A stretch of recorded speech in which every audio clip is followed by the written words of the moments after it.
नमस्ते, जय हिंद दोस्तों। Pre mains LT GIC lecturer विषय मैथमेटिक्स के एक नए वीडियो लेक्चर में पुनः आपका स्वागत है। मैं सुनील कुमार गुप्ता, राजकीय शिक्षक। देखिए, आज हम लोग पिछले क्लास लेक्चर में हम लोग रिलेशन पढ़ लिए थे, रिलेशन के प्रकार पढ़ लिए थे, रिफ्लेक्सिव, सिमेट्रिक एंड ट्रांजिटिव। तीनों रिलेशन को एक साथ अगर किसी सेट पे डिफाइंड कर दें तो हम कहते थे कि वह सेट किसी रिलेशन R पे इक्विवेलेंस रिलेशन बनाता है। तो हम लोग इक्विवेलेंस रिलेशन बना लिए थे, कुछ एग्जाम्पल तथा एक्सरसाइज भी कर लिए थे। आज हम फिर से कुछ एग्जाम्पल लेंगे और उसको दिखाएंगे कि इक्विवेलेंस रिलेशन है या नहीं। उसके बाद हम लोग इक्विवेलेंस रिलेशन जो किसी सेट पे डिफाइंड होता है तो उस सेट के सभी एलिमेंट्स का, सभी अवयव का हम लोग इक्विवेलेंस क्लास बनाना सीखेंगे। उसके बाद इक्विवेलेंस क्लास से संबंधित कुछ थ्योरम्स करेंगे। उसके बाद हम लोग पढ़ेंगे पार्टीशन और total number of equivalence relation on A set कितने होते हैं, उसकी संख्या ज्ञात करेंगे फार्मूलों के द्वारा। इसलिए आप लोग पूरे वीडियो लेक्चर के दौरान लास्ट तक बने रहिए और आप देखिए, सीखिए, समझिए और दूसरों को भी शेयर कीजिए। चलिए बिना देरी किए हुए स्टार्ट करते हैं। चलिए, आज का लेक्चर्स हम लोग कुछ एग्जाम्पल्स के साथ स्टार्ट करते हैं। उस एग्जाम्पल के माध्यम से हम सीखेंगे फिर से इक्विवेलेंस रिलेशन बना पा रहा है कि नहीं। Set of real number R हो और कोई रिलेशन R सेट R पे इस प्रकार से डिफाइंड हो, a² + b² = 1, AB belonging to R। तो is equivalence relation EQVALENC equivalence relation is R, यहाँ लिखेंगे R इक्विवेलेंस रिलेशन। क्या R इक्विवेलेंस रिलेशन है? तो इसको बारी बारी से हम लोग देखते हैं। इक्विवेलेंस रिलेशन दिखाने के लिए हम लोग क्या दिखाना पड़ता है? Reflexive, symmetric, transitive. रिफ्लेक्सिव के लिए क्या होता है? कोई सेट हो, कोई सेट A हो तो for all A belonging to A के सभी अवयव के लिए A is related to A होना चाहिए। सिमेट्रिक के लिए क्या होना चाहिए? अगर A is related to A तो ये इम्प्लाइज करना चाहिए कि B is related to A।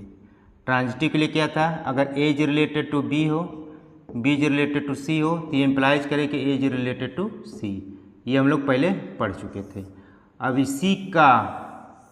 इसी कॉन्सेप्ट का यूज करते हुए हम इसको चेक करेंगे कि ये इक्विवेलेंस रिलेशन बनाता है या नहीं। तो देखिए, पहला हम लोग रिफ्लेक्सिव चेक करते हैं। रिफ्लेक्सिव क्या R के सभी अवयव के लिए, देखिए क्या है, फॉर ऑल जो सेट होता है उसके सभी अवयव के लिए क्या A स्वयं से संबंधित होगा? इसको आप ऐसे भी लिख सकते हैं, for all A belonging to A belonging to R।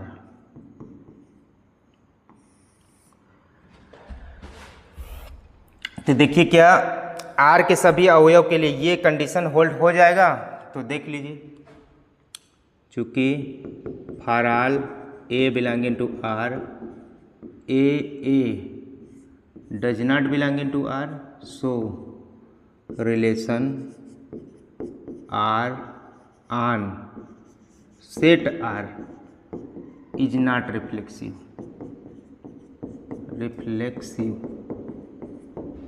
क्योंकि अगर 1 बिलोंगिंग टू A ले लें तो 1 does not belonging to R, because 1²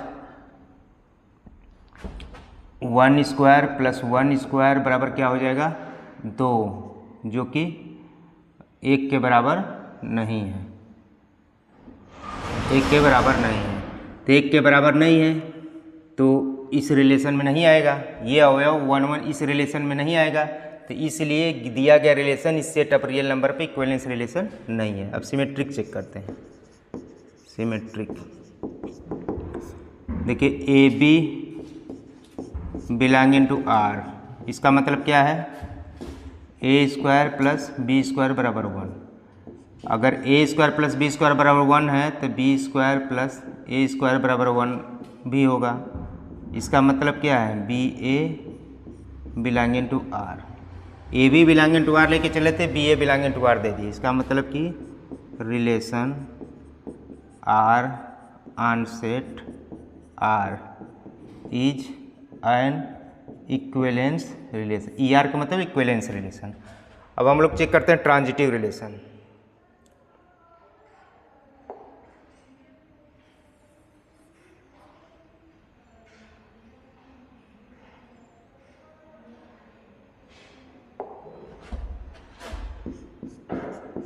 transitive relation, transitive relation के लिए देखिए क्या होता है, A B belonging to R, B C belonging to R implies करेगा A square plus B square बराबर 1, B square plus C square बराबर 1, implies करेगा कि A square C square need not equal to 1 so A C does not belonging to R. Example देखिए, अगर हम ले लें 1 0 belonging to R, 0 1 belonging to R, ये दोनों है रिलेशन में, क्योंकि 1 स्क्वायर प्लस 0 स्क्वायर बराबर क्या होगा, 1 आएगा। ये भी रिलेशन में है, लेकिन इसका मतलब ये है कि 1 स्क्वायर प्लस 0 स्क्वायर बराबर 1 एंड 0 स्क्वायर प्लस 1 स्क्वायर बराबर 1, बट 1 स्क्वायर मतलब ये क्या है, ए है, ये सी है, but 1 square plus 1 square does not equal to 1, so implies that 1 1 does not belong to R। सो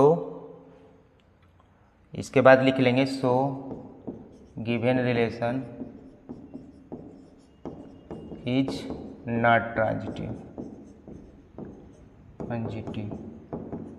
ये वाला relation R set of real number पे केवल सिमेट्रिक रिलेशन है, रिफ्लेक्सिव नहीं होगा, ट्रांजिटिव नहीं होगा।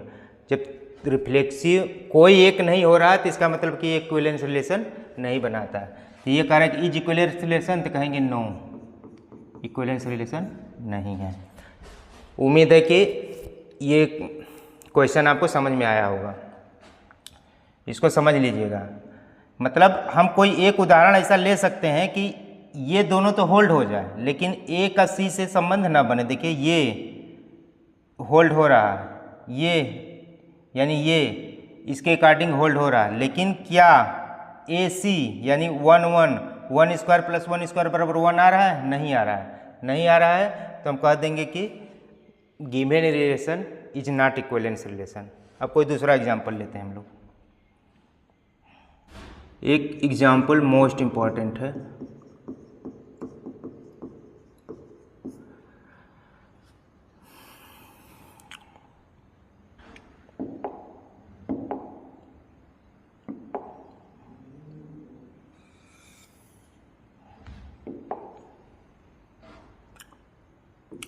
n is set of natural number, n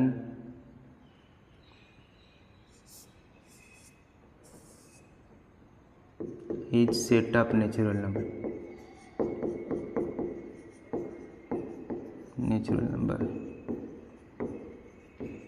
and relation are defined on n cross n such that n इस सेट ऑफ नेचुरल नंबर है, कोई रिलेशन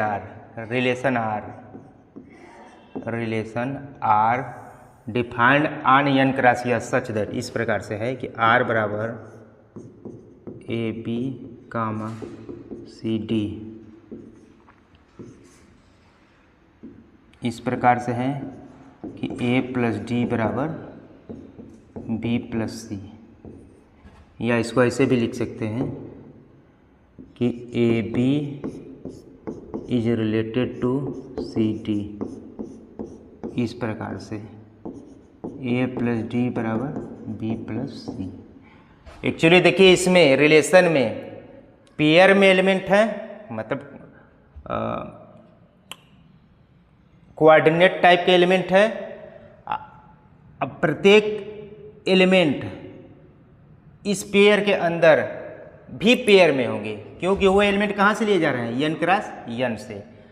तो रिलेशन R इस n क्रॉस a के अवयव पर, n क्रॉस n के अवयव कैसे होंगे, पेयर टाइप के होंगे। देखिए पेयर टाइप के हैं, तो R इस पे इस प्रकार से डिफाइंड है, यानी कि इसका पहले पेयर का फर्स्ट कंपोनेंट दूसरे पेयर के सेकेंड कंपोनेंट के सम बराबर पहले पेयर का सेकेंड कंपोनेंट प्लस दूसरे पेयर का फर्स्ट कंपोनेंट। ऐसे है तो इसको दिखाना है कि ये इक्विवेलेंस रिलेशन है। तो prove that R is an equivalence relation on set n cross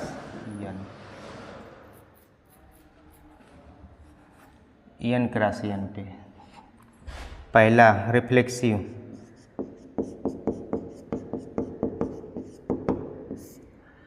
reflexive के लिए देखिए इसमें किस टाइप के एलिमेंट होंगे, पेयर में होंगे।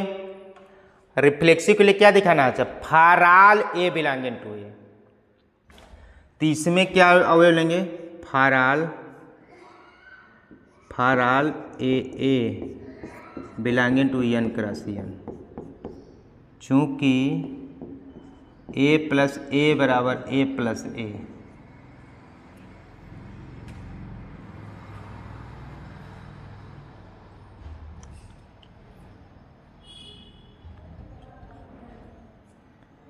is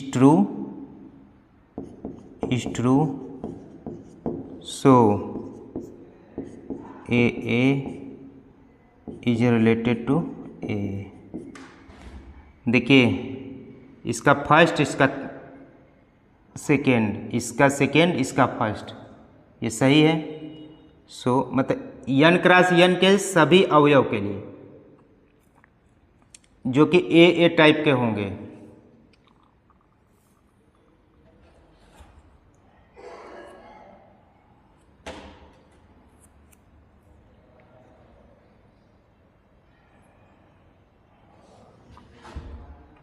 so relation R on set n cross n is reflexive।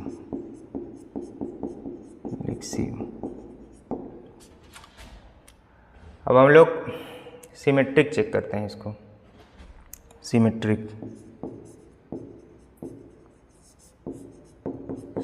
के लिए क्या करते हैं, AB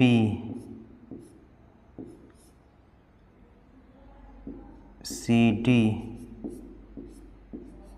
बिलोंगिंग टू, AB लेते थे कब, जब कोई एक सेट पर डिफाइन होता था, लेकिन यहाँ पे n क्रॉस n है तो इसमें पेयर में हमेशा एलिमेंट लेंगे, पेयर में एलिमेंट लेंगे। AB CD अगर R n क्रॉस n में है, इसका मतलब क्या है, A प्लस D बराबर B प्लस C। आप इसको क्या लिख सकते हैं, हमको देखिए सिद्ध क्या करना है, AD CD है, तो इसका मतलब हम अभी सिद्ध के A प्लस D बराबर B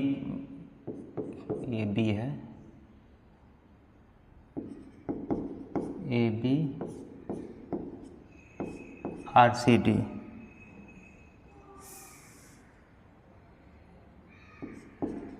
AB CD belonging to R का मतलब A प्लस डी बराबर B प्लस C।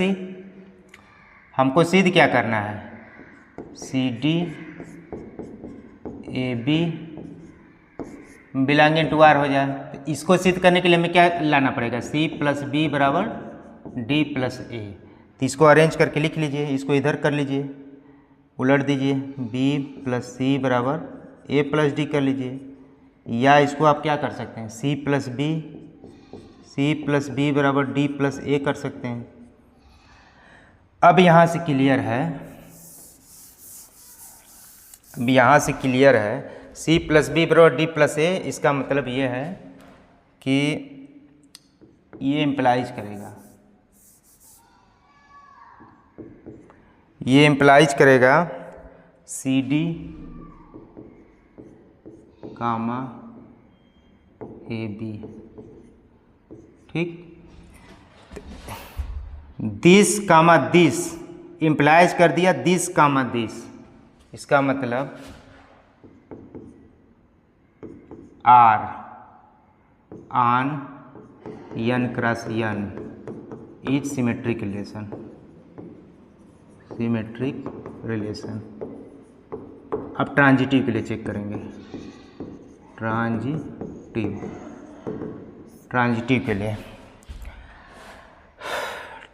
के लिए क्या लेके चलेंगे,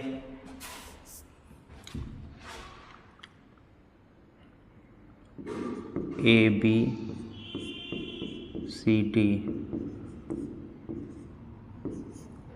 कामा CD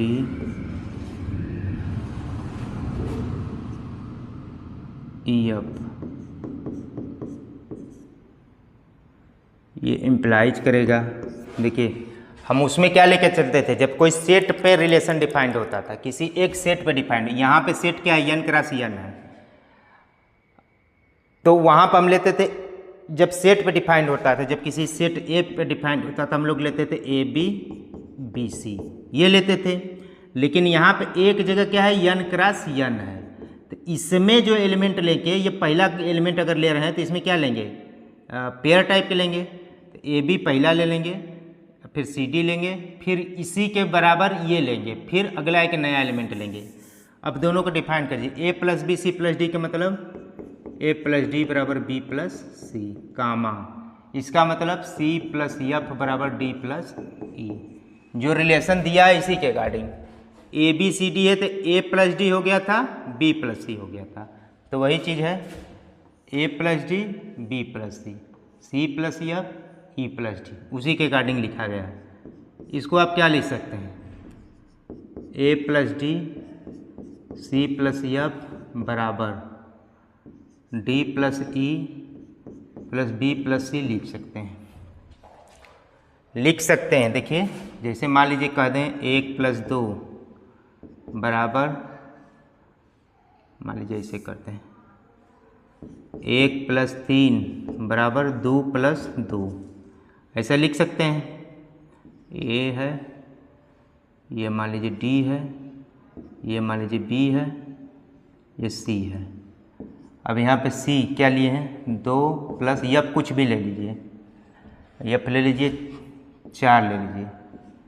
अब यहाँ D क्या माने थे, 3 ले लीजिए, 3 प्लस 3 ले सकते हैं। तो अब देखिए अगर 1 प्लस 3 बराबर 2 प्लस 3 है, 2 प्लस 4 बराबर 3 प्लस 3 है, तो 4 प्लस 4 2 6 बराबर 2 2 4 प्लस 3 3 6 भी बराबर होगा, यानी ये इसके बराबर, ये इसके बराबर, तो इसमें इसको जोड़ दीजिए और इसमें इसको जोड़ दीजिए, वो भी बराबर होगा। तो वही चीज़ यहाँ पे लिखा गया है।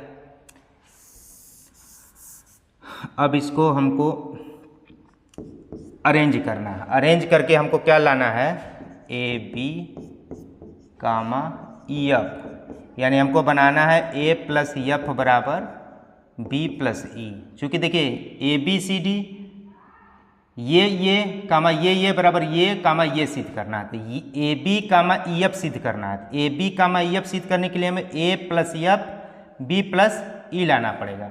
तब यहाँ से कर लीजिए उसी हिसाब से। अब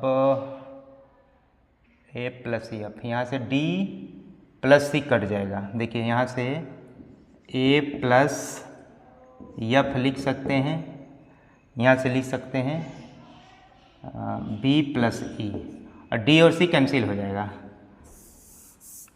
तो ये क्या हो जाएगा,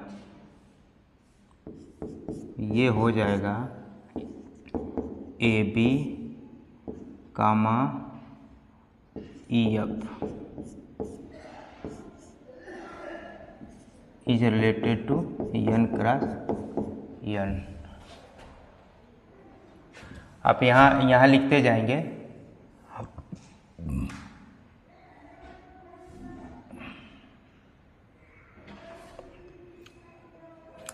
यहाँ दोनों के लिए लिखेंगे A B C D N cross N comma C D E F N cross N. यहाँ लिखना पड़ेगा ये बराबर इम्प्लाइज एन क्रॉस एन, ये लिखना पड़ेगा, फिर इसको इम्प्लाइज करेंगे।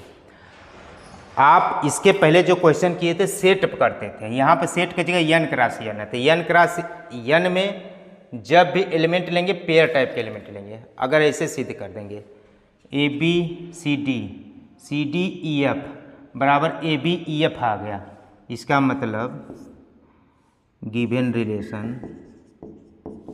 Relation R on set N cross N is an transitive relation, so equivalence relation EQENC equivalence relation. तो इसको एक बार थोड़ा सा प्रैक्टिस करेंगे, फिर आ जाएगा। थोड़ा सा इसको ध्यान से करिएगा, एक दो बार करेंगे फिर समझ में आने लगेगा। अब हम लोग पढ़ेंगे इक्विवेलेंस क्लास पढ़ेंगे, फिर इक्विवेलेंस क्लास पे थ्योरम करेंगे, फिर पार्टीशन पढ़ेंगे। अब इक्विवेलेंस क्लास क्या होता है, QVAL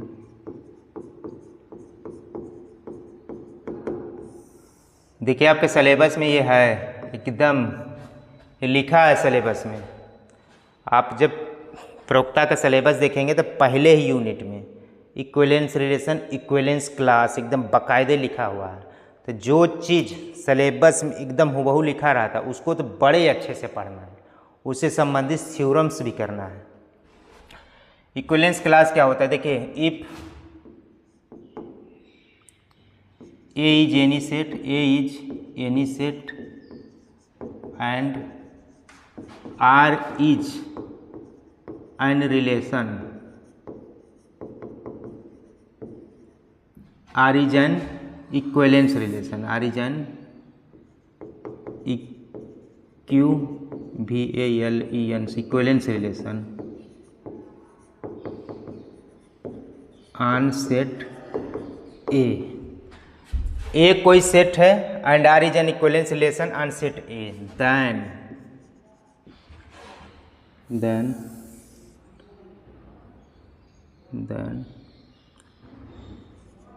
EQVALENS equivalence class of each element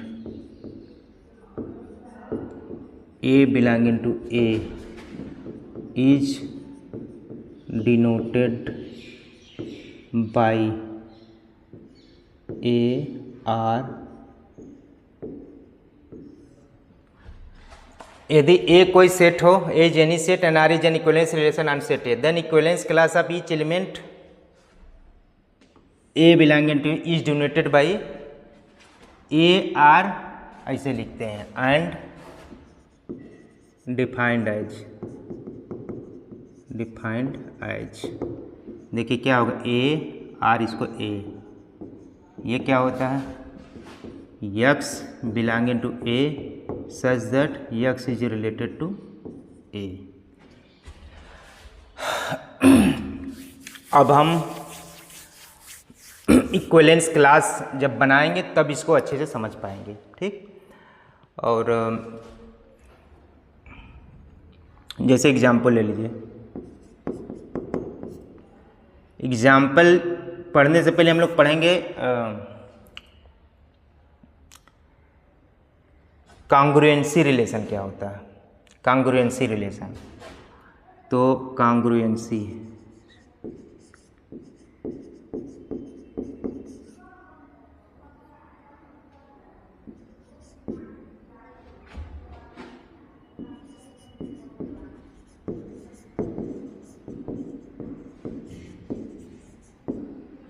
congruency of element of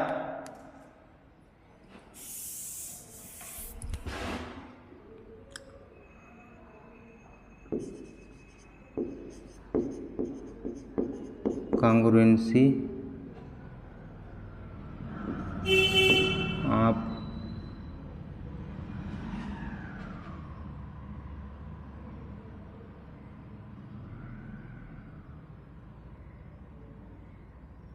congruency of element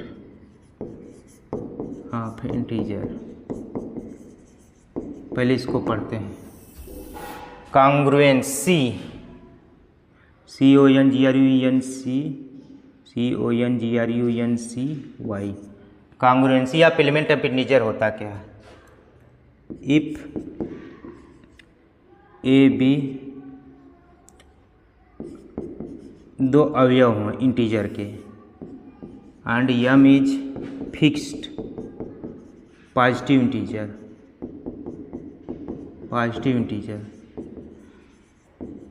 then A is congruent to B modulo n।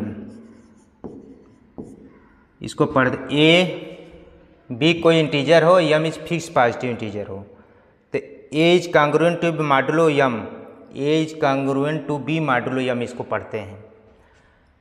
A B के कॉन्ग्रुएंट होगा मॉडुलो यम के if and only if m divides A minus B. इसको पढ़ेंगे, इसको लिखेंगे हम लोग, A is congruent to B, A is congruent to B modulo m if m divides A minus B. इसको आपको एकदम समझ लेना है, याद कर लेना है, और इसको एग्जाम्पल के द्वारा और हम समझाते हैं। जैसे एग्जाम्पल देख लीजिए,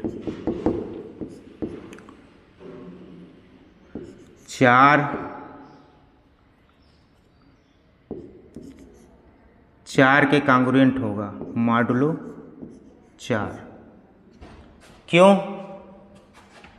क्योंकि 4 डिवाइड्स 4 माइनस 4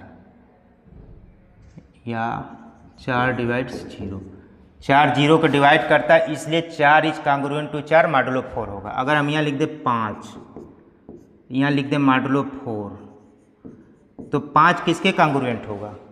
उस अवयव के कॉन्ग्रुएंट होगा जो 5 में से घटाने पे 4 से विभाजित हो जाए। तो 5 बराबर 1 हम लिख सकते हैं, क्योंकि 4 डिवाइड्स 5 माइनस 1, 5 माइनस 1 बराबर 4।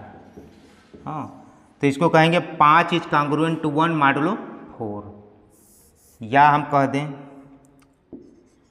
-39, यहाँ लिख दें मॉडुलो 4।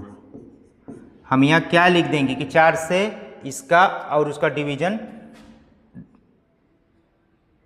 डिवाइड हो जाए। तो देखिए 4 से -39 -1, यानी कि 4 डिवाइड करेगा -40 को, -40 को डिवाइड हो जाएगा, तो -39 को 1 के कॉन्ग्रुएंट लिख सकते हैं। या इसको आप कह सकते कुछ भी लिख लीजिए, मान लीजिए 999 लिख लीजिए। तो 999 अगर ये मॉडुलो 4 हो तो किसके कांग्रुएंट होगा? 999 में से क्या घटा दें कि वो 4 से कट जाए? तो 3। अब देखिए 9 9 6, 9 9 6 लिख देंगे तो 4 दूनी 8, 4 चौके 16, 4 9 36 कट जाएगा। तो 999 अगर लिखते हैं तो किसके कांग्रुएंट लिखना पड़ेगा? 3 के कांग्रुएंट लिखना होगा, तभी 4 999 माइनस 3 को डिवाइड कर पाएगा। यानी कहने का मतलब ये है कि 4 से 5 को भाग दें तो 1 शेषफल आएगा, या 4 को 1 से भाग दें तो भी 1 शेषफल आएगा। यानी कहने का मतलब जो मॉडुलो होता है वो किसी में भाग दें, चाहे इसमें भाग दें चाहे इसमें भाग दें, हमेशा शेषफल एक ही आए। तब हम कहेंगे कि उस दोनों एलिमेंट में 4 क्या है? कांग्रुएंट है मॉडुलो के अकॉर्डिंग। तो बस यही समझना था, बाकी हम लोग मॉडुलो कांग्रुएंसी बाद में अच्छे से समझेंगे। बस यहाँ समझना है कि कांग्रुएंसी ऑफ एलिमेंट ऑफ इंटीजर क्या होता है। ए बी कोई जेड का अवयव है, एलिमेंट है, तो यम कोई फिक्स पॉजिटिव इंटीजर है, तो ए को बी के कांग्रुएंट मॉडुलो यम कहेंगे। कब कहेंगे? जब यम ए माइनस बी को डिवाइड करेगा। अब आगे हम लोग ये समझ गए, तब हम लोग बनाएंगे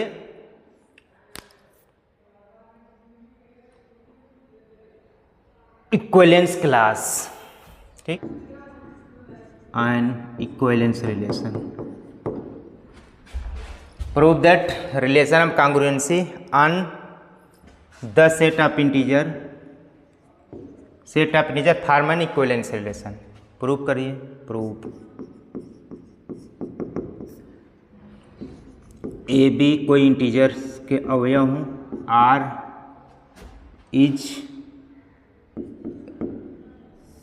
is relation on the set of integer such that R बराबर ए बी इस प्रकार से है कि A is congruent to B modulo m.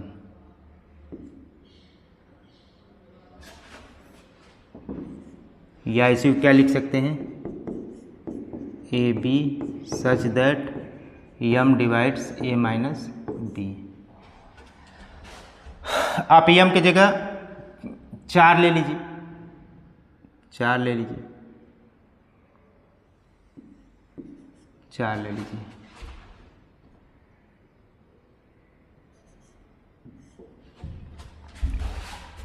A B belonging to Z ले लीजिए, आर बराबर A B such that as congruent to B modulo 4। इसका मतलब क्या है? A B such that 4 divides A minus B. अब इसी को relation of congruency on the set of integer, A B क्या है? इंटीजर के अवयव हैं, तो relation of congruency on the set of integer equivalence relation बनाता है। तो इक्विवेलेंस रिलेशन के लिए क्या चाहिए? पहले रिफ्लेक्सिव चाहिए। For all A belonging to Z, चूंकि 4 divides A minus A is true, so A is congruent to A modulo 4 implies that a belonging to R. So यहाँ लिखेंगे so relation R on Z is reflexive यहाँ लिखेंगे। अब देखेंगे symmetric के लिए क्या चाहिए? A B belonging to R, B C belonging to R. इसका मतलब क्या है? A is congruent to B modulo 4, B is congruent to C modulo 4। इसका मतलब क्या है? 4 डिवाइड्स सॉरी अभी हम सिमेट्रिक पढ़ रहे हैं। सिमेट्रिक के लिए क्या करते हैं? A B belonging to R, A B belonging to R का मतलब A is congruent to B modulo 4। इसका मतलब ये इम्प्लाइज का, आप चाहे तो यहाँ लिख सकते हैं 4 डिवाइड्स ए माइनस बी, अगर 4a माइनस बी को डिवाइड कर रहा है तो 4 माइनस ए माइनस बी को भी डिवाइड करेगा। इसका मतलब 4 डिवाइड्स b माइनस ए। इसका मतलब अब यहाँ से आ जाएगा बी ए डिवाइड्स आर। उसी के बाद लिखिएगा, या तो आप नीचे लिखते जाइएगा, ठीक। तो A B belonging to R लेके चले तो B A belonging to R निकाल दिए। So R on Z relation R on set of integer is symmetric. अब ट्रांजिटिव देखिए, ट्रांजिटिव के लिए क्या लेके चलते हैं,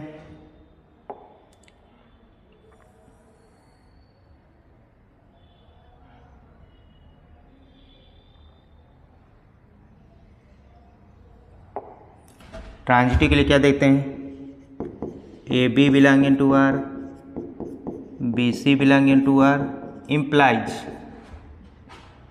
A is congruent to B modulo 4, B is congruent to C modulo 4, ठीक। implies that 4 divides A minus B comma 4 divides B minus C. चूँकि ए बी के कांग्रुएंट है मॉडुलो 4 पर, तो पक्का है कि 4 ए माइनस बी को डिवाइड करेगा, तो 4 बी माइनस सी को डिवाइड करेगा। यानी कि 4 divides A minus B plus B minus C. चूँकि 4 8 को डिवाइड करता है, 4 16 को डिवाइड करता है, तो 4 16 8 24 को भी डिवाइड करेगा, दोनों का योग को भी डिवाइड करेगा। तो वही चीज़ यहाँ पे लिखा गया। इसका मतलब 4 डिवाइड, देखिए बी से भी कैंसिल हो जाएगा, ए माइनस सी। इसका मतलब A is congruent to C modulo 4।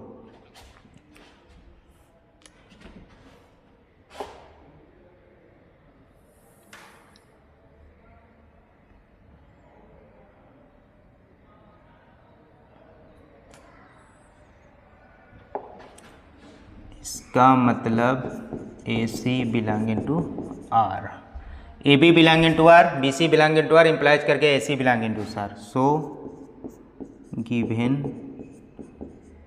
Given relation R on set of integer is transitive relation.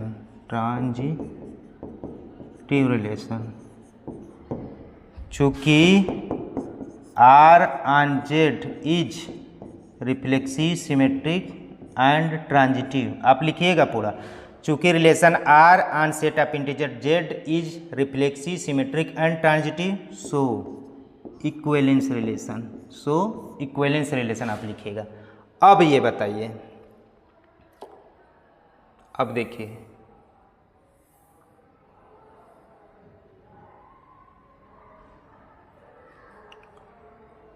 अब इतना कर लीजिए, तो अब इसको हम मिटाते हैं। इसको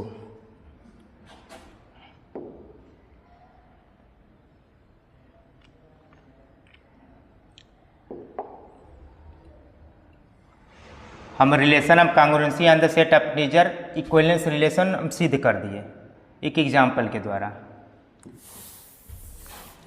आप लिख लीजिएगा जो अभी मिटाए हैं। देखिए अब हमको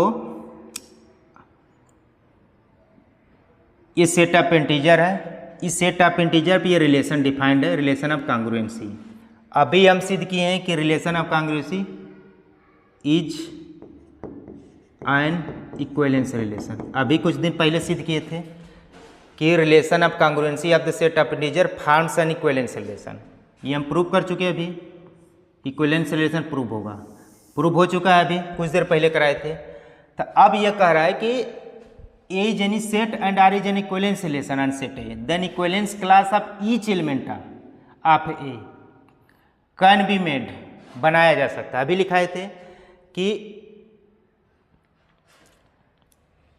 अगर सेट ऑफ इंटीजर पे रिलेशन R इक्विवेलेंस रिलेशन बनाता है, तो इंटीजर के प्रत्येक अवयव का इक्विवेलेंस क्लास बनाया जा सकता है। कैसे बनाया जा सकता है? ऐसे, इस डिफिनीशन का उपयोग करते हुए। अब हम एग्जाम्पल के द्वारा इसको समझेंगे। यदि इफ मान लीजिए जेड का कोई इंटीजर ले लें 0, तो 0 का इक्विवेलेंस क्लास कैसे बनेगा? हाँ, यहाँ हेडिंग आप अगर डालना चाहेंगे तो लिख दीजिएगा formation of equivalence class, formation of equivalence class, equivalence Q class. अब हेडिंग चाहे तो डाल दीजिए। मोस्ट इम्पॉर्टेंट है, अभी हम लोग ग्रुप थ्योरी में लैग्रेंजेस थ्योरम प्रूव करते हैं। बिना इसको समझे हम लोग लैग्रेंजेस थ्योरम सिद्ध नहीं कर सकते, प्रूव नहीं कर सकते। प्रूव कर लेंगे लेकिन रटेंगे, रटना नहीं है, समझना है। Then formation of equivalence. अब मान लीजिए सेट, हम कहें ना किसी सेट पे कोई रिलेशन आर इक्विवेलेंस रिलेशन बनाता है, तो इस सेट के प्रत्येक अवयव का इक्विवेलेंस क्लास बनाया जा सकता है। कैसे बनाया जा सकता है? इस डिफिनीशन के अकॉर्डिंग। अब मान लीजिए इस सेट जेड है, तो सेट का कोई भी अवयव ले लीजिए, मान लीजिए 0 ले लीजिए, 0 को इक्विवेलेंस क्लास को ऐसे लिखेंगे या ऐसे भी लिख सकते हैं। ये क्या होगा? 0 में देखिए यहाँ पे x belonging to A, set क्या है? जेड है, तो यहाँ लिखेंगे यक्स बिलोंगिंग टू जेड। इस प्रकार से होंगे कि x is related to 0, x is related to 0। अब ये बताइए, यही रिलेशन आ रही सेट जे पे, तो इस रिलेशन में जेड के अवयव कैसे संबंधित है?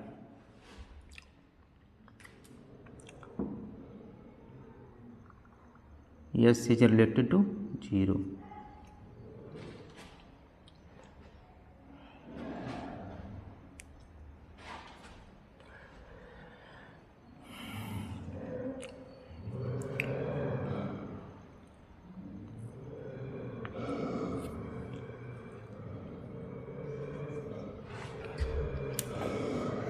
पहले इसको और अच्छे से रुक जाइए।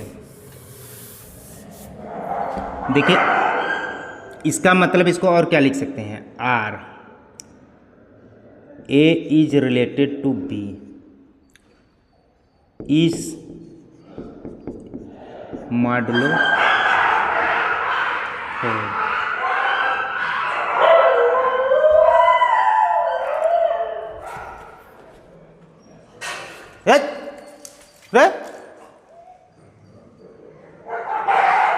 4।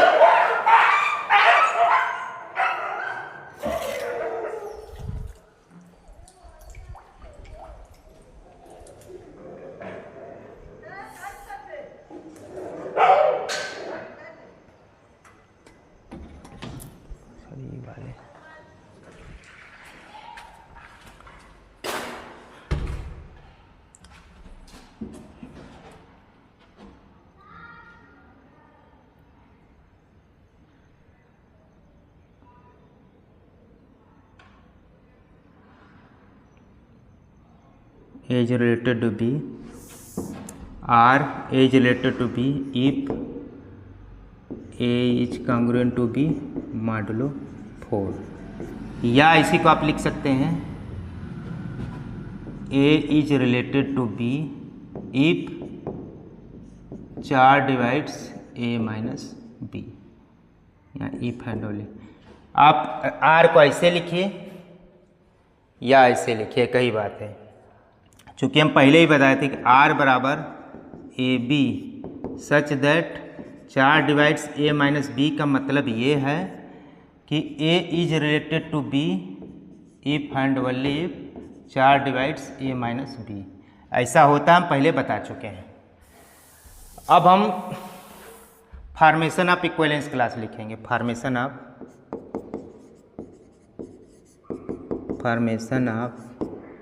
Equivalence equivalence equivalence class. देखिए क्या है, हम कहे हैं कि ए के प्रत्येक अवयव का हम इक्विवेलेंस क्लास बना लेंगे। यहाँ हम सेट ऑफ इंटीजर लिए हैं तो सेट ऑफ इंटीजर का भी इक्विवेलेंस क्लास बना लेंगे प्रत्येक अवयव का। तो अब प्रत्येक अवयव में कोई ले लीजिए ए, 0 ले लीजिए, तो 0 का इक्विवेलेंस क्लास कैसे लिखेंगे? 0 ये क्या होगा? यक्स बिलोंगिंग टू जेड होगा such that x is related to zero. देखिए यक्स इज रिलेट, अगर ए इक्विवेलेंस क्लास है तो सेट का अवयव होगा इस प्रकार से ए से संबंधित होगा। ठीक, अब देखिए यहाँ जो रिलेशन दिया गया है वो इक्विवेलेंस रिलेशन है, उसके अवयव किस प्रकार से संबंधित है? इस प्रकार से संबंधित है कि 4 a माइनस बी को डिवाइड करता है। तो 0 बराबर 0 का क्लास में z के वे अवयव आएंगे जो 0 से संबंधित हो। तो यक्स 0 से संबंधित कैसे होगा? 4 डिवाइड्स यक्स माइनस 0। देखिए तो 4 डिवाइड्स यक्स माइनस 0, इसका मतलब 0 में क्या आएगा? 0 में आएगा वे इंटीजर जो 4 से डिवाइड होते हैं। 4 से डिवाइड होने वाले इंटीजर क्या होंगे? एक तो 0 हो जाएगा, फिर 4 होगा, फिर 8 होगा, फिर 12 आएगा, फिर ऐसे ऐसे जाएगा। इधर भी आएंगे -4, -8, -12 एंड सो ऑन। ये हो गया इक्विवेलेंस क्लास ऑफ 0। जेड का एक अवयव 0 था, उसका इक्विवेलेंस क्लास ये बन गया। ठीक, चूंकि यक्स की जगह -4 रखेंगे तो 4 से डिवाइड हो जाएगा, यक्स की जगह -8 रख देंगे तो 4 से डिवाइड हो जाएगा। अब बनाएंगे हम लोग इक्विवेलेंस क्लास 1 का। 1 का इक्विवेलेंस क्लास बनाएंगे। तो 1 का इक्विवेलेंस क्लास का मतलब 1 का इक्विवेलेंस क्लास का मतलब यहाँ हम समझा देते हैं। 1 का इक्विवेलेंस क्लास का मतलब x belonging to Z such that x is related to 1, या इसको हम लिख सकते हैं 4 डिवाइड्स यक्स माइनस 1, जैसे इसमें लिखे हैं। ठीक, 4 डिवाइड्स यक्स माइनस 1। तो एक में क्या आएगा? यक्स के कौन अवयव हैं जो 4 से डिवाइड होंगे?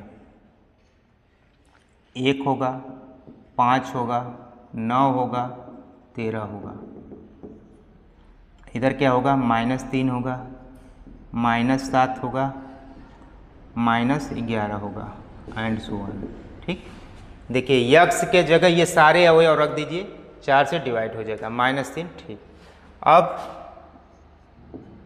हम क्या बताएं? जेड के सभी अवयव को इक्विवेलेंस क्लास बनाया जा सकता है। देखिए हम बना रहे हैं, 0 को बना लिए, 1 को बना लिए, 2 को बना लिए। अब 2 को बनाएंगे तो क्या हो जाएगा? 2 बराबर हो जाएगा, यहाँ पे 1 की जगह 2 हो जाएगा।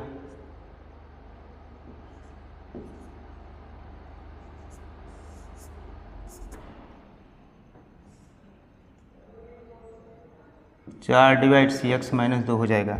अब यक्स के वे अवयव जो 4 से डिवाइड हो जाए, तो यहाँ पे हो जाएगा 2 हो जाएगा, 6, 10, 14 डैश डैश डैश। यहाँ हो जाएगा -2, -6, -10 डैश डैश डैश डैश। अब इसी तरह 3 का निकालेंगे। 3 का आ जाएगा यहाँ पे 3, यहाँ 3 हो जाएगा। 3 निकालेंगे तो यहाँ पे 3 हो जाएगा, यहाँ 3 हो जाएगा। ये हम समझाने के लिए बता रहे थे। ठीक,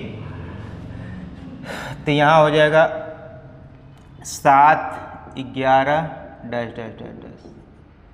यहाँ हो जाएगा -1, -5, -9 and dash dash dash dash. अब इसी तरह 4 का निकालिए।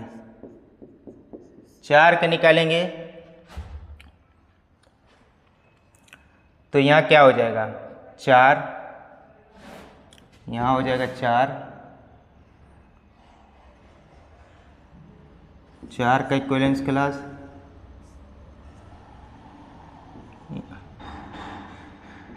चार हो जाएगा, यहाँ 4 हो जाएगा।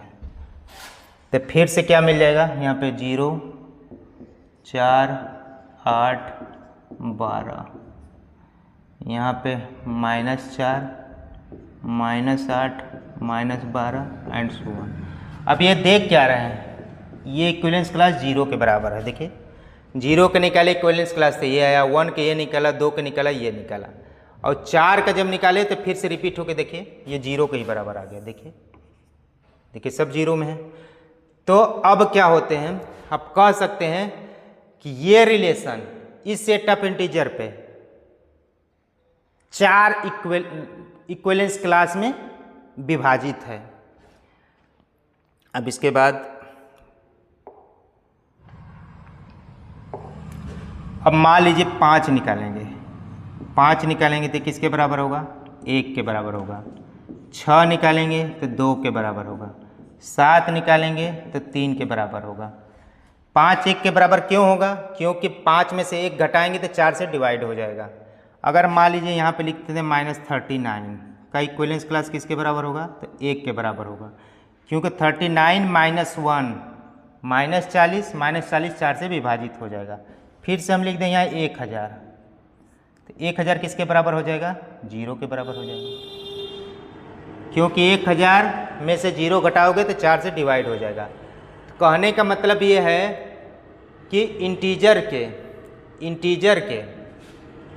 इंटीजर के सभी अवयव का हम लोग इक्विवेलेंस क्लास बना सकते हैं या बना भी दिए हैं, लेकिन उसमें से 4 इक्विवेलेंस क्लास डिस्टिंक्ट होंगे, मतलब एकदम अलग अलग होंगे, बाकी इसी में से होंगे। देखिए 4 इक्विवेलेंस क्लास मिले, 0 मिला, 1 मिला, 2 मिला, 3 मिला, उसके बाद जो भी इक्विवेलेंस क्लास निकालेंगे वो सब इसी में से कहीं ना कहीं होगा, चाहे 0 के बराबर होगा, चाहे 1 के बराबर होगा, चाहे 2 के बराबर होगा, चाहे 3 के बराबर होगा, चाहे 4 के बराबर होगा।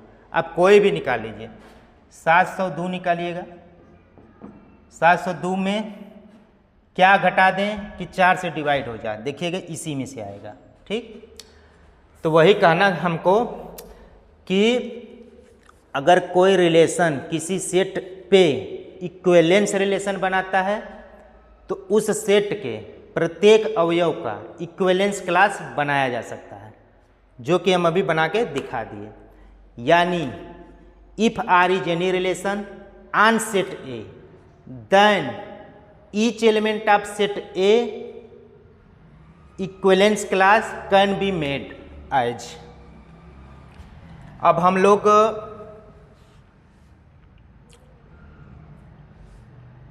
यहाँ से कुछ चीज़ें देखेंगे कि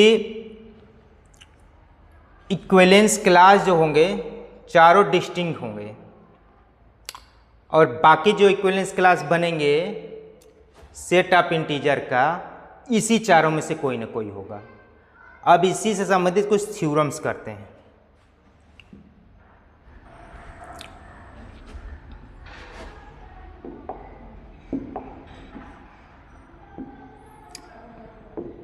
If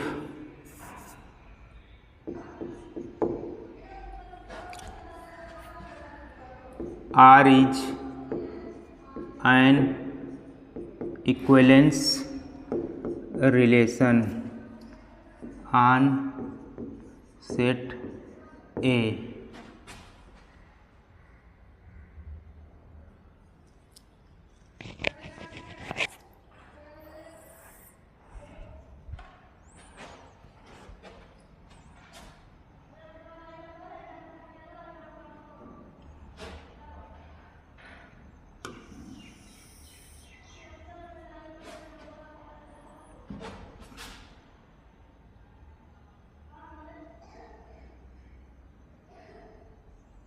then equivalence class of each element can be made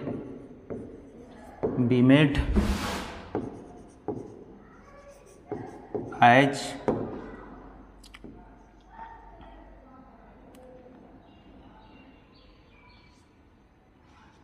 if R is any equivalence relation set है, then equivalence class of each element A belonging to A can be made as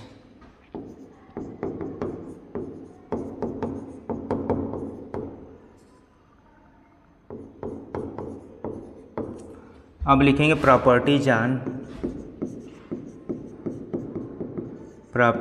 on equivalence class. आप equivalence class लिखिएगा। पहली property,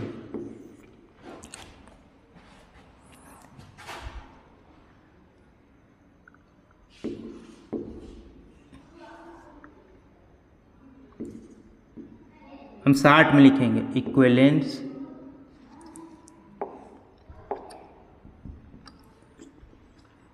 equivalence class of A belonging to A, that is A cannot be empty,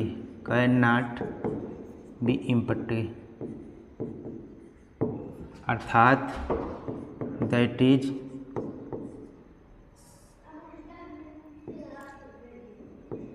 not equal to 5। पहला तो यही सूत्र करना है, properties of equivalence relation, सबको प्रूव करना है। Prove that equivalence class of A belonging to A that is A can not be empty नहीं हो सकता। दूसरा प्रूव करना है कि यदि बी इक्विवेलेंस क्लास ए में है, इसको आप ऐसे भी लिख सकते हैं, आर ए बराबर 5, ये बी बिलोंगिंग टू ए तो इम्प्लाइज करेगा ए। तीसरा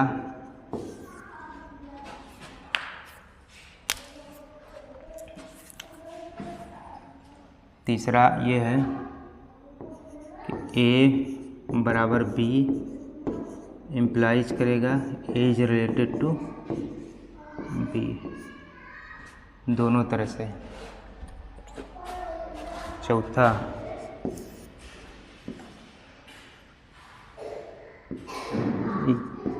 QVALEN से equivalence class of each element of A are identical are disjoint। Equivalence class of each element of A are identical are disjoint. ये चारों थ्योरम को हम लोग बारी बारी से प्रूव करेंगे। प्रॉपर्टीज ऑन इक्विवेलेंस क्लास में prove that first equivalence class of A belonging to A that is A can not be empty. दूसरा का अगर बी इक्विवेलेंस क्लास ए में है तो बी बराबर ए होगा, ए बराबर बी है तो A is related to B होगा। Equivalence class of each element of A are identical are disjoint. देखिए अभी इसको हम प्रूव करते हैं, फिर एग्जाम्पल के द्वारा भी इसको प्रूव करेंगे। पहला प्रूफ फर्स्ट, चूँकि पहले डिफिनेशन लिख लीजिए, ए बराबर क्या होगा,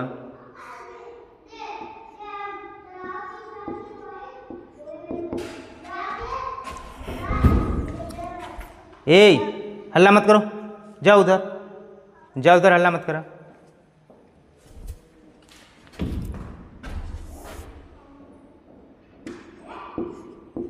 ए बराबर क्या होगा, x belonging to A such that x is related to A. चूँकि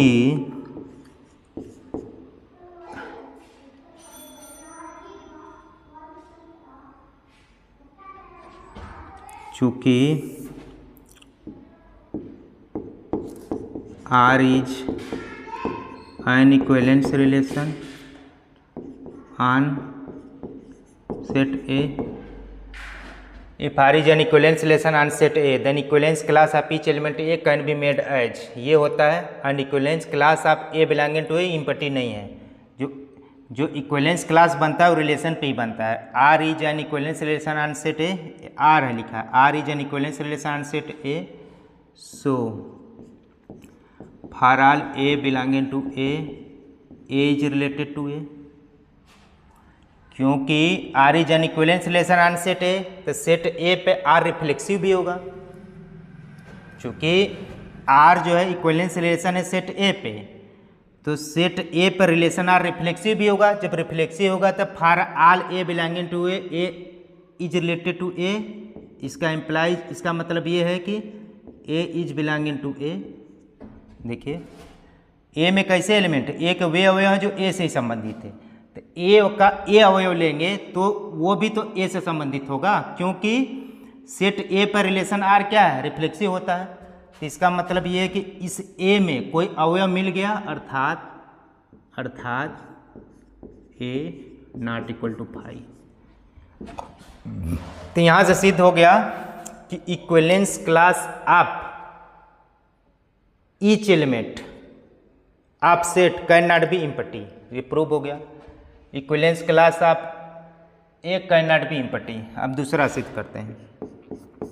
दूसरा सिद्ध करना है कि बी बिलोंगिंग टू ए है, तो सिद्ध करना है ये है, ठीक। दूसरा प्रूफ,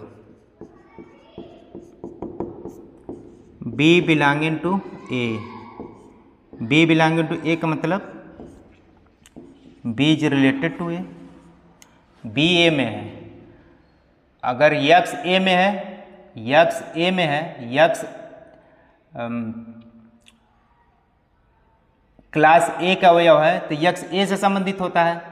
तो बी क्लास ए में है तो बी ए से संबंधित होगा। बी ए से संबंधित है तो ये इम्प्लाइज करेगा कि B is related to A is related to B.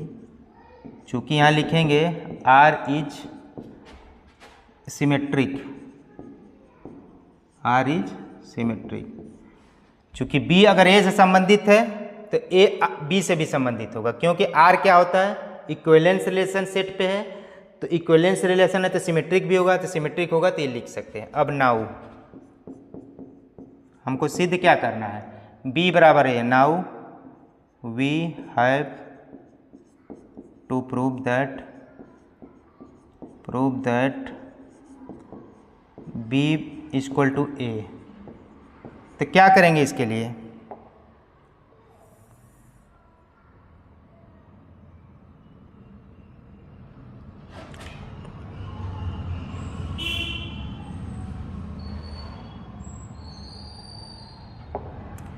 B बराबर ए सिद्ध करना है हमको, तो क्या करेंगे, बी में एक अवयव लेके चलेंगे, ए में दिखाएंगे, फिर ए में एक अवयव लेके चलेंगे, बी में दिखाएंगे। Let x belonging to B, x belonging to B के मतलब x is related to B, x is related to B, और यहाँ से देख रहे हैं B is related to A, यहाँ से B is related to A. इसको समीकरण 1 मान लीजिएगा, समीकरण 1 से फ्रॉम इक्वेशन 1। तो यहाँ से x is related to B, B is related to A. इसका मतलब कि x is related to A, क्योंकि रिलेशन ट्रांजिटिव भी होता है, इसका मतलब x is related to, x is belonging to A. X B में लेकर चले थे, यक्स ए में दिखा दी, इसका मतलब बी इज सबसेट ऑफ ए। समीकरण नंबर कुछ 2 मान लीजिए। नाउ अब क्या करेंगे, नाउ अब हम ए में एक अवयव लेके चलें, y belonging to A, y belonging to A का मतलब y is related to A. अब इसको 2 स्टेप लिखे, y is related to A. अब यहाँ एक समीकरण 1 से क्या है, y is related to A, कहाँ था, y is related to A and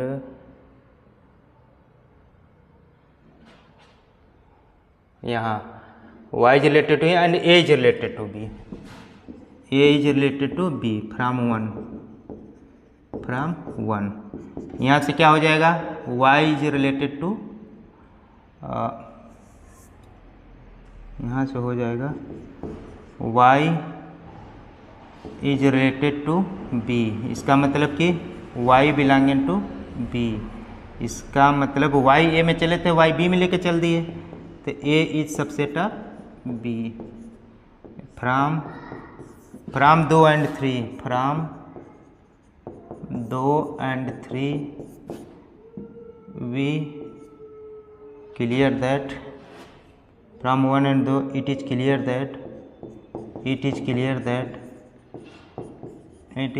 that A बराबर B। देखिए दूसरा सिद्ध हो गया। दूसरा क्या था, ये था। अगर बी ए में लेके चलें, देखिए बी ए में लेके चले थे तो हम सिद्ध कर दिए कि A is equal to be. दूसरा सिद्ध हो गया। अब हम लोग तीसरा सिद्ध करते हैं। इसको मिटा देते हैं यहीं पे।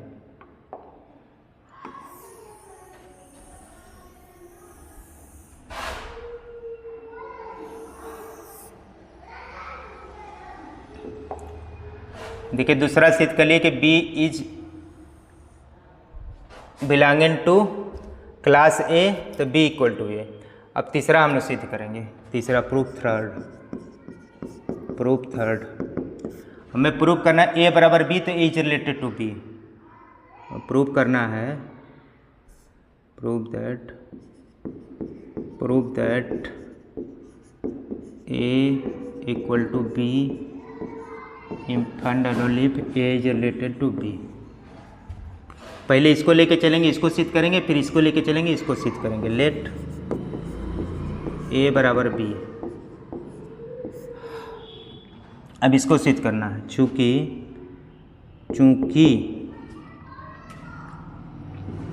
A belonging to A is related to A,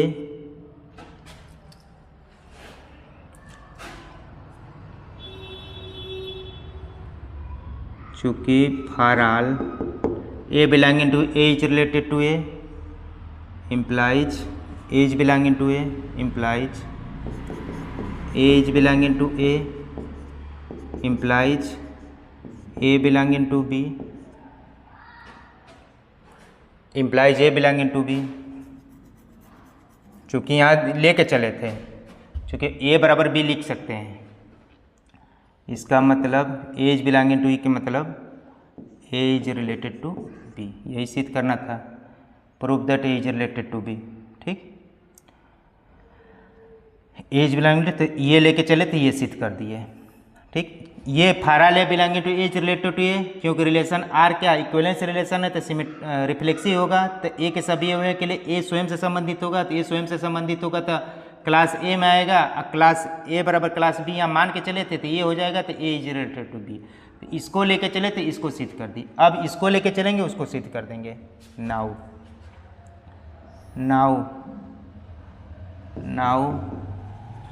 late A is related to B। अब A is related to B implies B is related to A। अब B is related to A, B is related to A का मतलब B belonging to A। अभी इसको prove किए थे, इसका दूसरा काम है। B is belong to A, तो B बराबर A होगा। सॉरी, ये तो लिख लिए, B is related to A, तो B बिलोंगिंग टू A हो जाएगा। और जब B बिलोंगिंग टू A तो B बराबर A हो जाएगा, तो यहाँ से हो जाएगा B बराबर A। Already proved. तो हम ये लेके चले थे, ये भी दिखा दिए, और ये लेके चले थे, ये भी दिखा दिए। तो ये तीसरा वाला प्रूफ हो गया। अब चौथा प्रूफ करते हैं।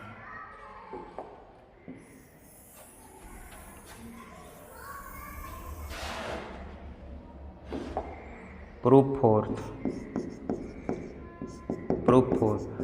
हमको सिद्ध करना है कि equivalence class of each element of A are या तो बराबर होंगे या तो डिसजॉइंट होंगे, विसंगत होंगे। तो late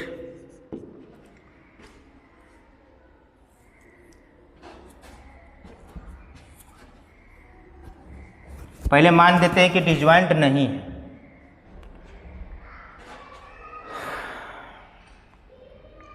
equivalence class of each element of A are identical और डिसजॉइंट। मान लेते हैं कि डिसजॉइंट नहीं है, तो डिसजॉइंट नहीं है मानेंगे तो आइडेंटिकल होना चाहिए। तो मान लीजिए, माना late A and B are two equivalence class such that they are not disjoint नहीं है, that is A intersection B बराबर नॉट फाई। डिजॉइंट नहीं है तो यानी कि class of A class of B का इंटरसेक्शन फाई नहीं होगा। इसका मतलब that is there exist x belonging to A, there exist x belonging to A such that x belonging to A and x belonging to B। अगर disjoint नहीं तो इन दोनों में एक अवयव मिलेगा, जो एक अवयव इस दोनों में मिलेगा। डिजॉइंट नहीं है मतलब तो एक अवयव x एक का इस प्रकार से होगा कि दोनों में होगा। इसका मतलब क्या है, x is related to A and x is related to B।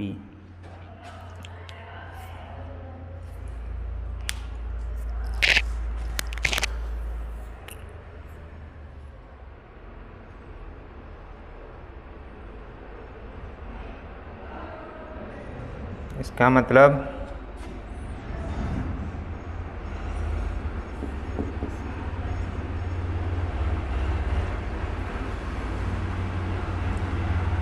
A is related to x and x is related to B। चूँकि R क्या है, इक्विवेलेंस रिलेशन है तो सिमेट्रिक भी होगा। यहाँ से क्या हो जाएगा, A is related to B। इसका मतलब क्या है, A बराबर B। तो हम डिसजॉइंट नहीं है तो क्या हो गया, आइडेंटिकल हो गया। तो वही प्रूफ करना है कि equivalence class of each element of A are identical are disjoint. हम डिसजॉइंट नहीं है तो आइडेंटिकल मान लिए, अब आइडेंटिकल नहीं है तो डिसजॉइंट इसी तरह प्रूव कर सकते हैं। तो यहाँ से कह सकते हैं so equivalence class of each element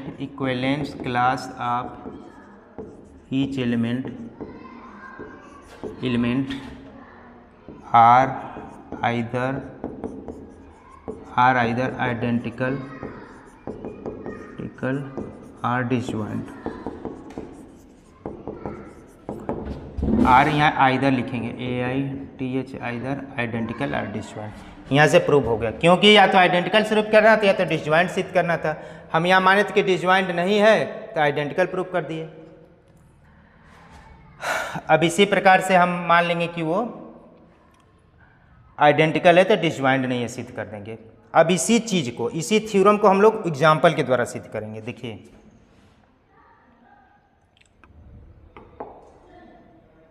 यहाँ पे जो थ्योरम अभी हम सब किए थे उसको हम इस एग्जाम्पल के द्वारा सिद्ध कर देंगे।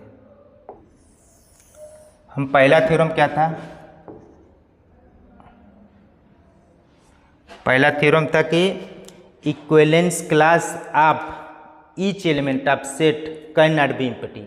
देख लीजिए, जेड था, सेट है, इक्विवेलेंस क्लास किसी भी अवयव के निकाले एम्प्टी आया है, नहीं आया है। तो पहला थ्योरम इसी से क्लियर हो गया। दूसरा क्या था, दूसरा ये था कि B बिलोंगिंग टू A, तो पक्का है, इम्प्लाइज करेगा कि B बराबर A। अब ले लीजिए कोई भी क्लास ले लीजिए, मान लीजिए एक ले लीजिए। एक को हम क्या लिख सकते थे, ऐसे भी लिखते हैं, दो को हम लोग ऐसे भी लिखते हैं, इसमें कंफ्यूज नहीं होना। एक का कोई भी अवयव ले लीजिए, -3 ले लीजिए, इक्विवेलेंस क्लास 1 का -3 ले लीजिए। -3 क्या है, इक्विवेलेंस क्लास 1 में है। इक्विवेलेंस क्लास देखिए -3 इक्विवेलेंस क्लास 1 में है, तो क्या होना चाहिए, फिर हमको होना चाहिए कि -3 बराबर -3 का इक्विवेलेंस क्लास 1 के बराबर होना चाहिए। तो होता है, निकाल लीजिए। -3 का इक्विवेलेंस क्लास किसके बराबर आएगा, 1 के बराबर आएगा। क्यों,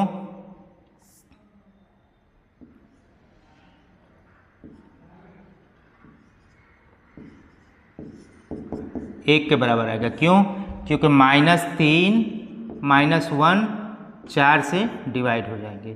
ठीक, तो दूसरा वाला भी थ्योरम सिद्ध हो गया कि किसी भी इक्विवेलेंस क्लास में कोई भी एलिमेंट ले लीजिए, वो उसी के, जैसे मान लीजिए 4 में 0 ले लीजिए। 0 क्या है, इक्विवेलेंस क्लास 4 में है, तो 4 का इक्विवेलेंस क्लास निकालिए और 0 का इक्विवेलेंस क्लास निकालिए, दोनों बराबर होगा। देखिए 0 का इक्विवेलेंस क्लास 4 के इक्विवेलेंस क्लास दोनों बराबर है। तो दूसरा थ्योरम हो गया। तीसरा थ्योरम क्या था, तीसरा थ्योरम ये था कि A बराबर B हो तो ये इम्प्लाइज करता है कि A is related to B। देख लीजिए 0 बराबर 4 है, 0 बराबर 4 है, तो 0 रिलेट होगा 4 से, होगा। क्यों होगा, क्योंकि 4 0 - 4 को विभाजित कर देगा। तो दूसरा तीसरा भी थ्योरम हो गया। और क्या कहते हैं, equivalence class of each element is either identical are disjoint. देखिए क्या है, या तो इक्विवेलेंस क्लास सब डिसजॉइंट है 0 1 2 3, इसमें 0 1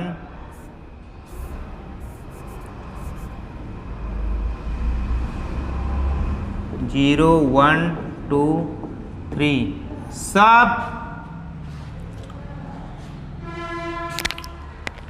डिसजॉइंट है। 0 1 2 3 में कोई कॉमन नहीं है, या तो डिसजॉइंट हो गए या तो आइडेंटिकल होंगे।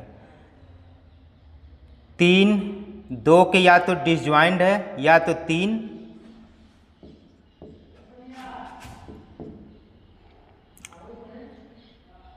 7 के आइडेंटिकल होगा। 3 या तो 2 के डिसजॉइंट होगा या 3 7 के आइडेंटिकल होगा। यही चीज़ कहा गया था चौथे थ्योरम में। तो उम्मीद है कि इक्विवेलेंस क्लास कैसे बनाते हैं, इक्विवेलेंस क्लास से संबंधित थ्योरम आपको समझ में आ गया होगा। ये आपका सिलेबस का मेन पार्ट है, एग्ज़ाम में आने की पूरी संभावना है। अब हम लोग कुछ पढ़ते हैं आगे, पार्टीशन। अब हम लोग पढ़ते हैं पार्टीशन क्या होता है। देखिए पार्टीशन पढ़ने का मतलब बस यहाँ पे ये है कि आगे की चीज़ें करने में हमको मदद मिलेगी। और पार्टीशन जब हम निकाल लेंगे तो fundamental theorem of equivalence relation होता है, उसको समझ लेंगे।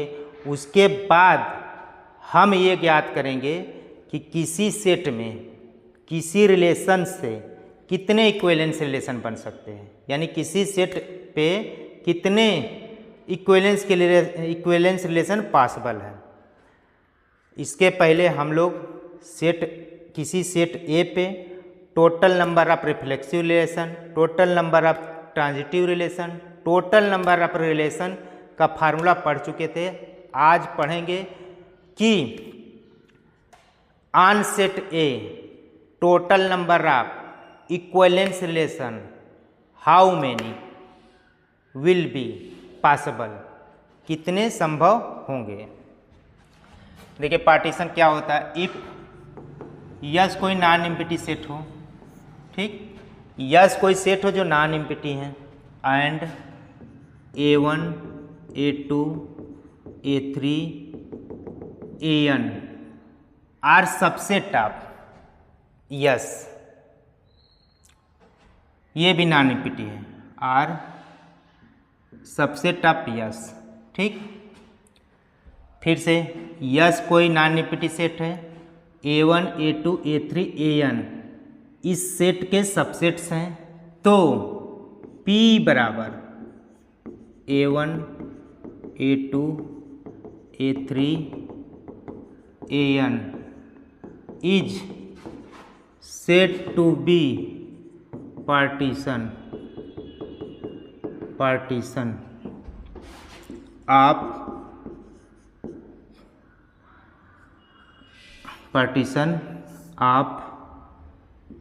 non-empty set. Yes, if yes is non-empty set and A1 A2 A3 an is subset of set yes, then P बराबर सेट ऑफ सबसेट्स। P क्या है? सेट है इज सबसेट का। P क्या है? सेट का सबसेट है, सॉरी सबसेट का सेट है। Is set to be partition of non empty set S. S का पार्टीशन कहलाएगा कब? जब यस बराबर A1 union A2 union A3 union A4 dash dash dash union AN। दूसरा, each subset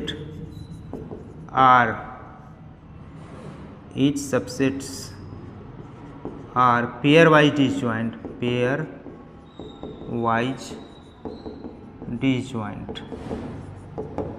that is A1 intersection A2 बराबर phi, A2 intersection A3 बराबर phi, ऐसे ऐसे AN-1 इंटरसेक्शन AN बराबर फाई।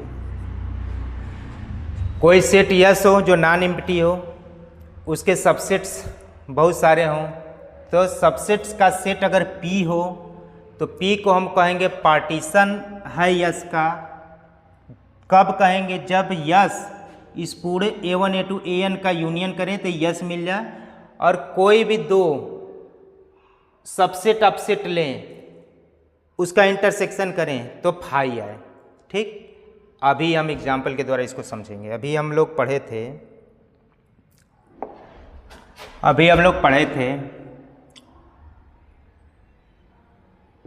आर एक्स वाई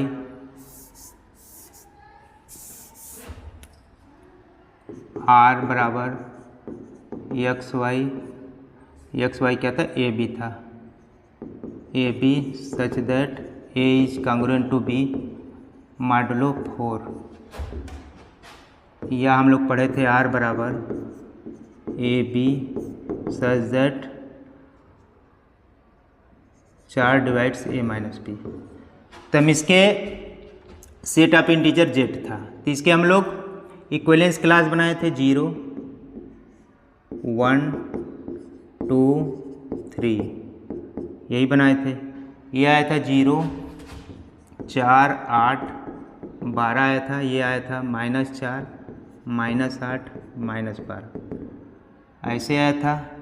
इसी तरह ये आया था 1 5 9 -3 -7 ऐसे आया था। 2 आया था यहाँ पे 2 6 10 -2 -6 एक्स्ट्रा 10 आया था। 3 आया था 3 7 11 -1 -5 ये आया था। ये क्या था?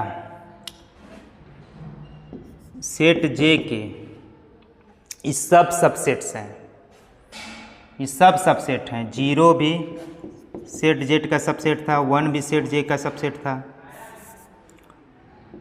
0 सेट जे का सबसेट था, 1 भी सेट जे का सबसेट है, 2 भी सेट जे का सबसेट है, 3 भी जेड से का सबसेट है। तो ये क्या बना रहे थे? 0 यूनियन 1 यूनियन 2 यूनियन 3 बराबर पूरा जेड बना देंगे, और 0 इंटरसेक्शन 1 फाई नहीं है, फाई है, और 0 इंटरसेक्शन 1 फाई है, 1 इंटरसेक्शन 2 भी फाई है, 2 इंटरसेक्शन 3 भी 5 है। ठीक, यानी कि सारे इक्विवेलेंस क्लास का यूनियन करेंगे तो सेट जे मिल जाता था, और किसी भी इक्विवेलेंस क्लास का 2 ठे ले लीजिए तो इम्पटी मिलता था। तो ये क्या थे, 0, 1, 2 और 3 क्या है, जेड के पार्टीशन थे, पार्टीशन कहलाएंगे। यानी P बराबर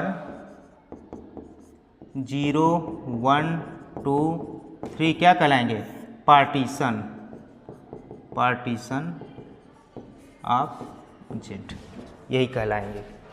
यही हम अभी बताएं पार्टीशन के डिफिनीशन में।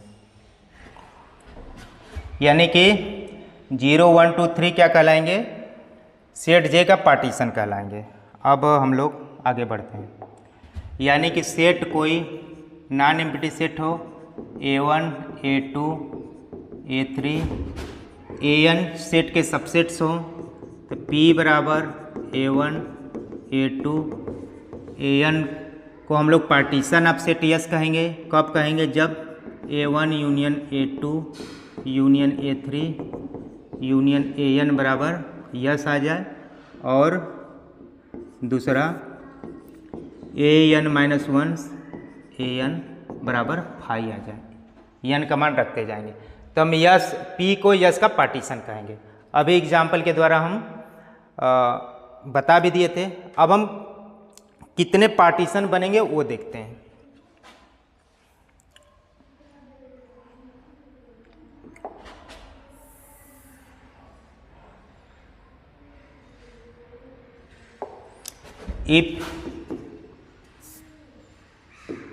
if yes equal to 5,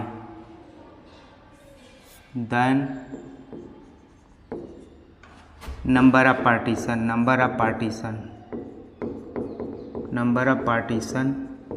of set S equal to होता है P बराबर ये होता है 5, दैट इज ओनली वन,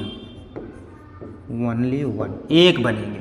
यदि यस बराबर 5 हो जाए, यस में एक कोई अवयव नहीं है, तो number of partition of set yes केवल एक पार्टीशन बनेगा, वो ये होगा। दूसरा, इफ यस में एक अवयव हो जाए, यानी इसको कह लीजिए number of element of yes एक हो जाए, तो पार्टीशन क्या होगा, देन पार्टीशन P बराबर होगा 1, बस एक ही पार्टीशन बनेगा। ठीक, यानी कि नंबर ऑफ पार्टीशन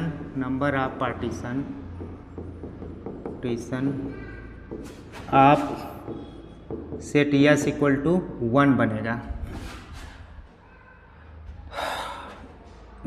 तीसरा, इफ एन यस में 2 अवयव आ जाए, देन पार्टीशन बनाइए। देन एक पार्टीशन तो ये बनेगा, मान लीजिए P1 बनेगा, 1, 2, P2 बनेगा 1, 2, ठीक, 2 पार्टीशन बनेंगे। ये पार्टीशन है ऐसे सेट का जिसमें 2 अवयव हों। मान लीजिए 2 अवयव यही रहते और यस बराबर यही था, 1, 2 था, यहाँ यस था, यस बराबर 1 था, ये था, यस बराबर ये था, यस बराबर 1, 2 था, यानी कि number of element n S 2 था, तो पार्टीशन ये बनेंगे। एन यस बराबर एन, यानी यस में नंबर ऑफ एलिमेंट 1 हो, यानी यस बराबर 1 हो, तो पार्टीशन 1 बना था। यानी कि इफ एन यस बराबर 2, then total number of partition equal to क्या हो जाएगा, 2 होगा। देखिए आपके सामने है 1, 2। अब चौथा, इफ एन यस बराबर 3 तथा एंड एन यस बराबर 3 है, तो मान लीजिए 1 है, 2 है, 3 है, तो इसमें पार्टीशन कितने बनेंगे, देखिए P1 एक एक अवयव का 1, 2, 3, एक तो पार्टीशन ये बन गया P1। एक P2 बनाइए, P2 बनाएंगे तो 1, 2, 3, P3 बनाइए, P3 बनाइए, तो ये बना देंगे 1, 3, 2, P4 बनाइए, 2, 3, 1, 3, 3, 1, 2 3 1 3 क्या बना 1 2 3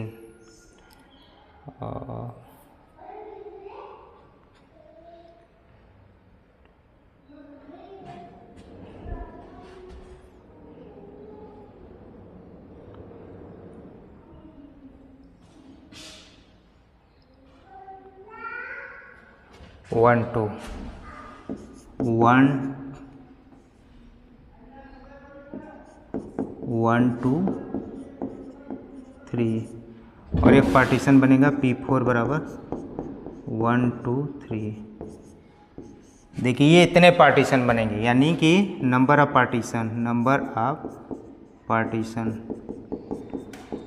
पार्टीशन इक्वल टू 5। यदि एनियस में 3 अवयव हों इस प्रकार होंगे तो टोटल नंबर ऑफ पार्टीशन 5 बनेंगे। देखिए ये पार्टीशन क्यों है, क्योंकि तीनों का यूनियन करेंगे तो यही सेट मिल जाएगा, और कोई भी दो का इंटरसेक्शन निकालेंगे तो 5 आएगा। ये देखिए पार्टीशन क्यों, क्योंकि दोनों के यूनियन करेंगे तो यही सेट मिल जाएगा, और दोनों के इंटरसेक्शन करेंगे तो 5 मिलेगा। उसी प्रकार ये है, इसी प्रकार ये है, इसी प्रकार ये है। अब 3 4 ऐसे तो निकाल लिए, एनियस में 3 अवयव हों, अब 4 अवयव होते कितने पार्टीशन बनेंगे, उसके लिए हम लोग आपको फार्मूला बताते हैं।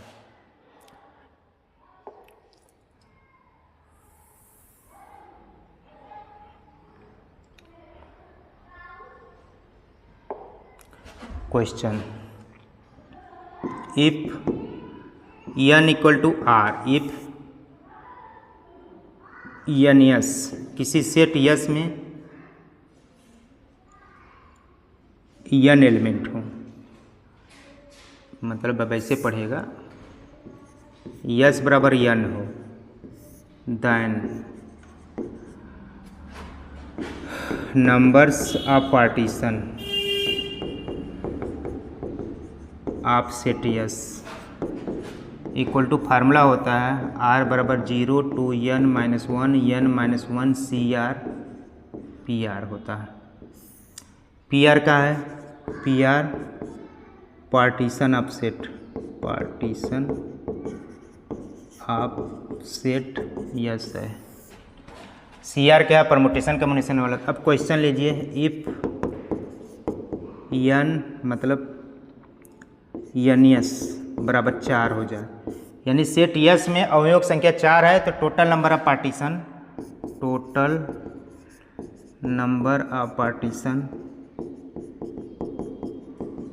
पार्टीशन इक्वल टू हो जाएगा r बराबर 0 to n - 1 का मतलब 3 हो जाएगा।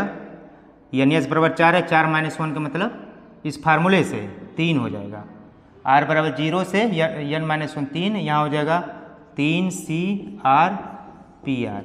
इसको ब्रेक कर देंगे तो हो जाएगा 3C0 P0 plus 3C1 P1 plus 3C2 P2 plus 3C3 P3।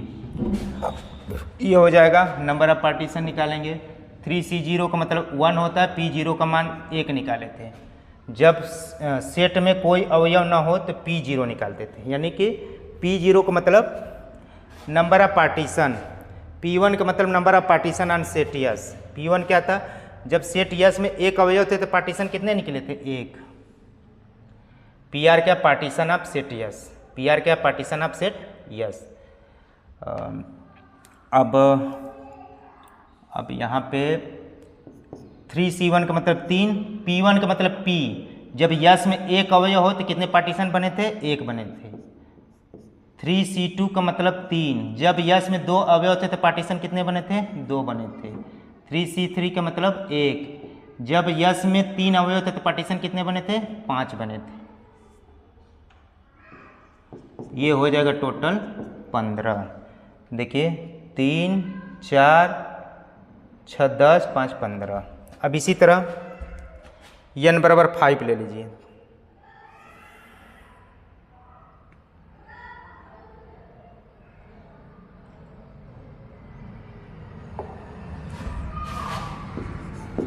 If n बराबर 5 नहीं, इफ एन यस बराबर 5, यानी कि सेट यस में अवयवों की संख्या 5 है, तो then total number of partition, then total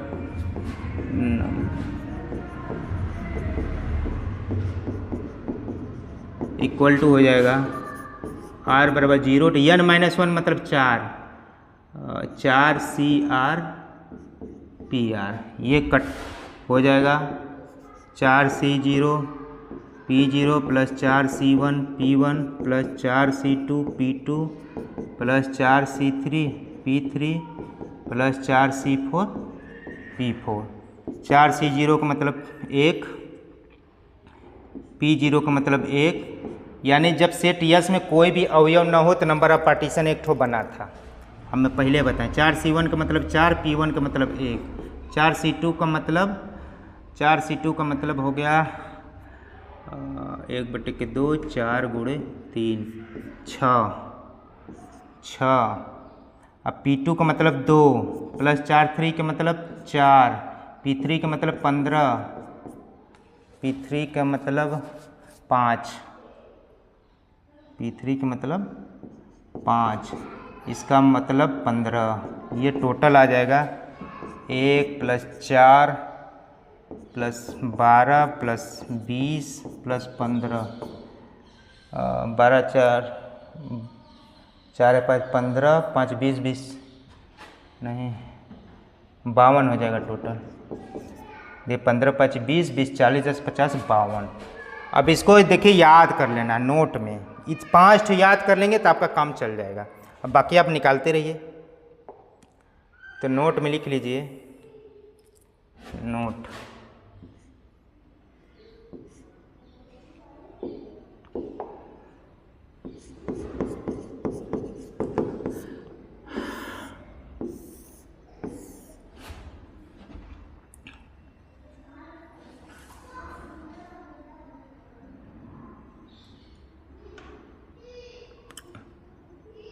मतलब ऐसे लिख लीजिए,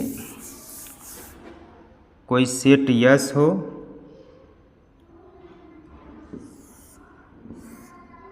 NS, मान लीजिए NS में एक अवयव हो तो पार्टीशन पार्टीशन क्या बनेगा, कोई अवयव ना हो, 0 हो तो पार्टीशन 1, एक अवयव हो तो 1,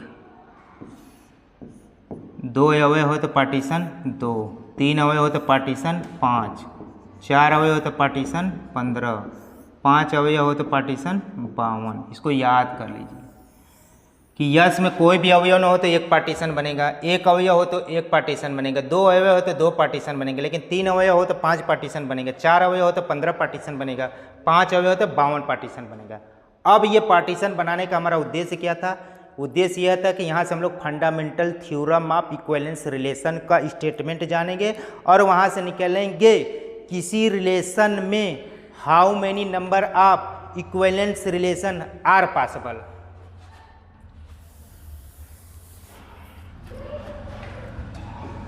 fundamental theorem of equivalence relation, fundamental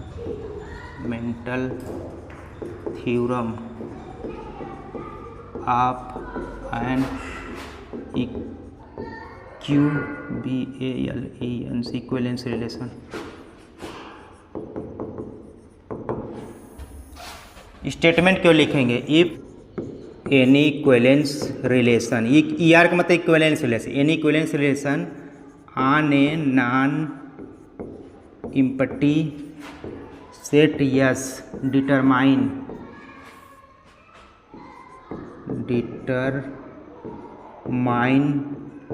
A partition PRTI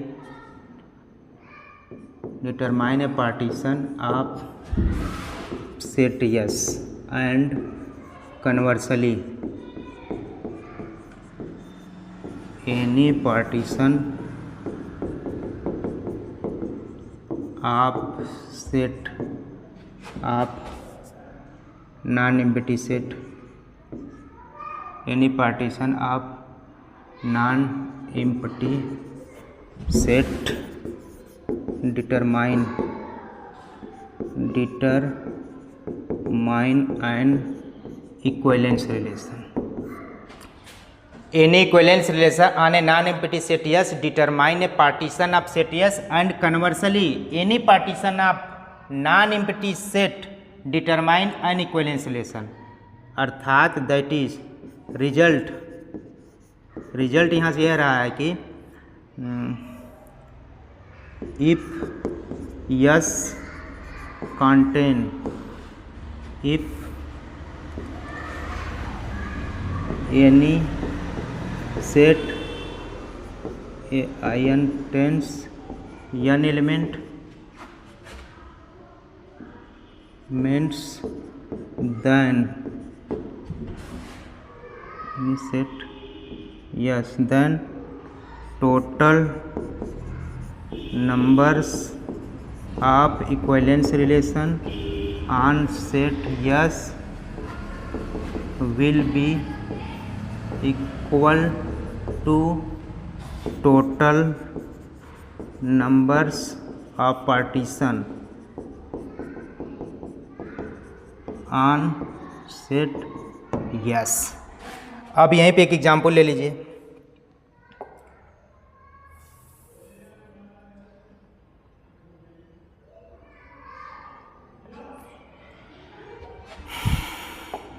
example if N S बराबर 5, यानी कोई सेट यस, सेट कुछ भी हो सकता है, उसमें अवयव 5 है, then total numbers of N